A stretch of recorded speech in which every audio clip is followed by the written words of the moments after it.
สวัสดีครับวันนี้ก็อยู่ที่สวนยางของผมเองนะครับวันนี้ผมจะมาแชร์นะครับสูตรปุ๋ยที่ผมใส่ที่สวนยางแล้วก็มันเห็นความเปลี่ยนแปลงนะครับจากที่ต้นไม่ค่อยสมบูรณ์แล้วก็ใบน้อยตอนนี้ก็เริ่มใบเยอะขึ้นแล้วบางต้นก็เอ็นแล้วอันนี้อาจจะใส่มากไปนะครับมันก็สมบูรณ์ขึ้นกิ่งใหญ่ขึ้นแล้วก็กิ่งมันหล่นน้อยลงนะครับเห็นไหมครับจะไม่ค่อยมีกิ่งหล่นนะครับ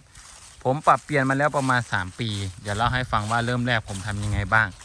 นะครับแล้วก็ผมเปลี่ยนแปลงมายังไงนะครับตั้งแต่เริ่มต้นเลยที่ผมปลูกยางมาเนี้ย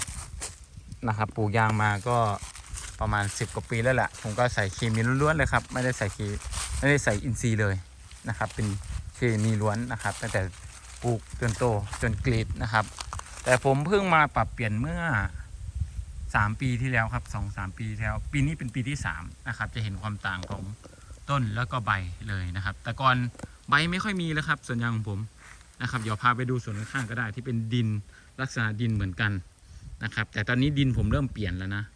นะครับลักษณะดินเหมือนกันแต่ตอนนี้ดินผมไม่เหมือนกันกับของเขาแล้วนะครับที่อยู่ส่วนใกล้เคียงกันนะครับดูใบคราวนี้ผมเปลี่ยนยังไงคราวนี้ เมื่อ2-3 ปีที่แล้วเนาะผมเริ่มเปลี่ยนก็คือผมเริ่มใส่ขี้ไก่อัดเม็ดนั่นเองก็คือปุ๋ยอินทรีย์นะครับผมใส่ขี้ไก่อัดเม็ดแต่ก่อนเนี่ยทุกครั้งทุกปีผมมีงบใส่ส่วนยาง5 ไร่ของผมเนี่ยคือ 10,000 บาทนะครับ 10,000 บาทโดยแบ่งใส่2 ครั้งนะจะใส่ประมาณต้นฝนแล้วก็ปลายฝนนั่นเองนะครับใส่2 ครั้งต้นฝนแล้วก็ปลายฝนคราวนี้ผมก็เลยเปลี่ยนเมื่อปีที่แล้ว2 ปีที่แล้ว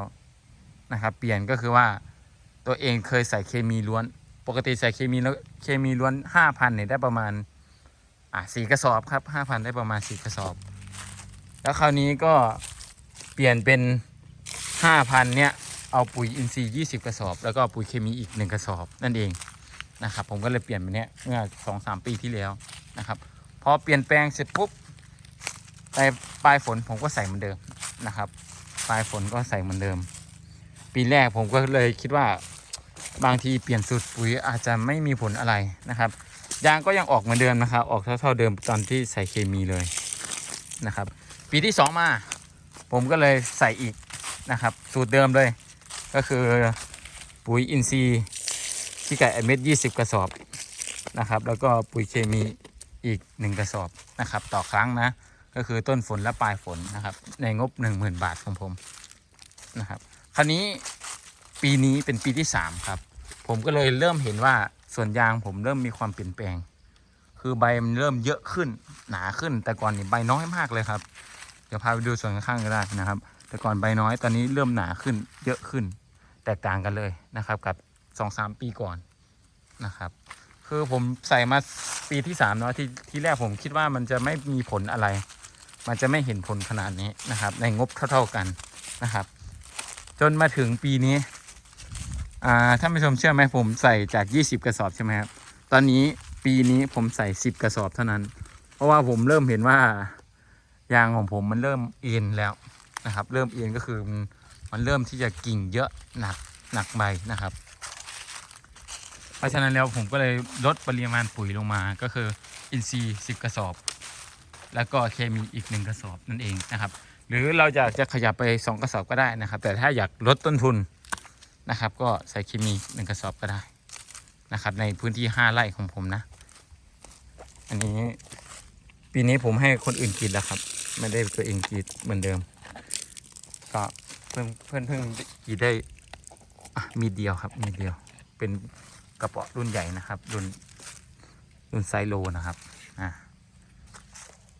เพิ่งกรีดได้ประมาณสัก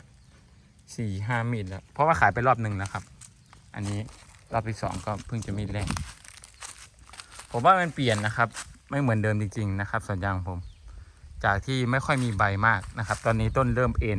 ถ้าสังเกตจริงๆก็คือเอ็มจะเอ็นฝั่งนี้นะครับผมก็เลยลดไง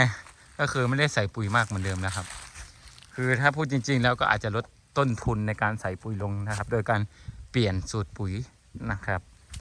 ถ้าใครอยากจะไปลองท ก็ลองทำดูก่อนก็ได้ครับถ้าเกิดว่ายังไม่เชื่อผมนะครับแต่สำหรับผมแล้วเนี่ยปีแรกไม่มีผลมากนะครับปีที่2ผมก็ยังไม่เห็นผลเลยแต่พอมาดูปีที่3นะครับก็ปีนี้แหละที่ผมก็เลยมาถ่ายให้ท่านผู้ชมได้ดูก็มีความต่างกันจริงๆครับกับแต่ก่อนนะครับจากที่เคยใส่เคมีล้วนๆนะครับผมมองว่าเคมีบวกอินทรีย์จะดีมากที่สุดเลยนะครับเดี๋ยวพาไปดูส่วนข้างๆดูส่วนข้างๆว่าต่างกันนะดินเหมือนกันนะครับลักษณะดินเหมือนกันเพราะว่าเป็นดินพื้นที่ใกล้เคียงกันครับอันนี้ส่วนผมอันนี้เป็นส่วนข้างๆผมนะครับดินก็เป็นดินหินปนทรายนะครับหินปนทรายพาไปดูส่วนข้างๆบ้าง อันนี้เพิ่งก็กรีดแล้วเหมือนกันนะครับเปิดได้เปิดเท่ากันเลยครับสูสีกันแต่อันนี้น่าจะยังไม่ได้ขายนะครับยังอาจจะยังได้น้อยมีดอยู่เพราะว่ามันยังไม่ค่อยออกนะครับดูส่วนข้างๆครับกิ่ง ใบก็จะน้อยๆนะครับดินอันเดียวกันนะครับดินลักษณะดินใกล้เคียงกันเลย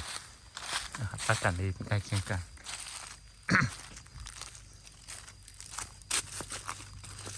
ต้นพวกนี้มันอยู่ที่ฝีมือคนกรีดนะครับจะพาไปดูต้นฝีมือคนกรีดนะครับบางคนกรีดไป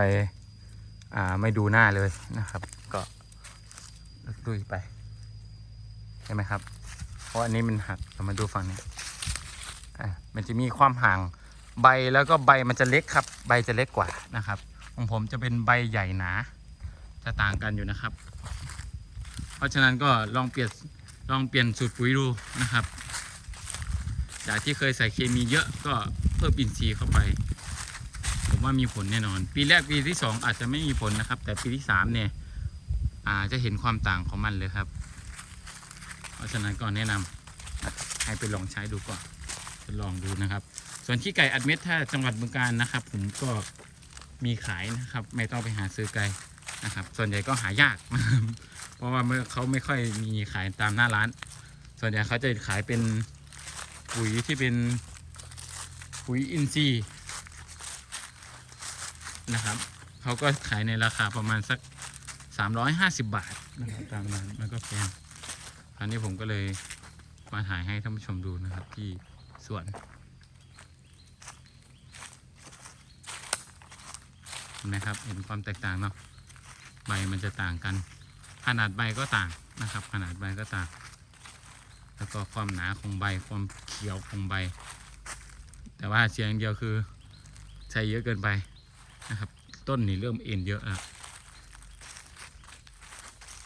ก็ปีถัดไปผมก็มองว่าอาจจะใส่ลดลงนะครับจาก20 กระสอบก็เป็น10 กระสอบแล้วบวกเคมีอีก1 หรือ 2 กระสอบนะครับแล้วก็อีกอย่างหนึ่งก็คือลดต้นทุนค่าปุ๋ยลงอีกนะครับจากเคยใส่ปีละ 10,000ถ้าลดลงแล้วนะก็อาจจะปีละประมาณสัก 8,000 7,000 6,000 เรื่อยๆลงมานะครับก็เป็นข้อดีของเราต้นทุนถูกลงนะครับผลผลิตเราก็ดีขึ้นอะไรประมาณนี้นะครับแต่ลองดูก่อนว่าปีนี้เขาจะให้น้ำยางเยอะหรือเปล่านะครับแต่ทุกครั้งที่ผมจะขายประมาณ4 มีดนะครับ4 มีดขาย4 มีดขาย4 มีดขายนะครับก็ไปขายเป็นยางสดแต่ละครั้งก็ได้ประมาณสัก200 ถึง 300 กิโลครับก็ไม่ได้เยอะเท่าไหร่นะครับยาง500ไม่ถึง500เท่าไหร่หรอกเพราะว่าเป็น5 ไร่เนาะก็มีต้นที่ออกบ้างไม่ออกบ้างก็แล้วแต่ความสมบูรณ์ของต้นครับมีเดียวก็กระเป๋าที่เป็นไซส์โลแล้วก็มีกระเป๋าไซส์โลกระเป๋าไซส์เล็กก็จะมีครับเพราะว่าตามขนาดของต้นเลยเนาะอันนี้ก็จะมีต้นให้หักไปแล้วก็มีเยอะครับก็ฝากเอาไว้ครับท่านผู้ชมคนไหนที่อยากจะลองเปลี่ยนสูตรปุ๋ยนะครับไม่อยากใส่ปุ๋ยแบบเคมีแบบเดิมๆก็ลองอินทรีย์บวกเคมีครับ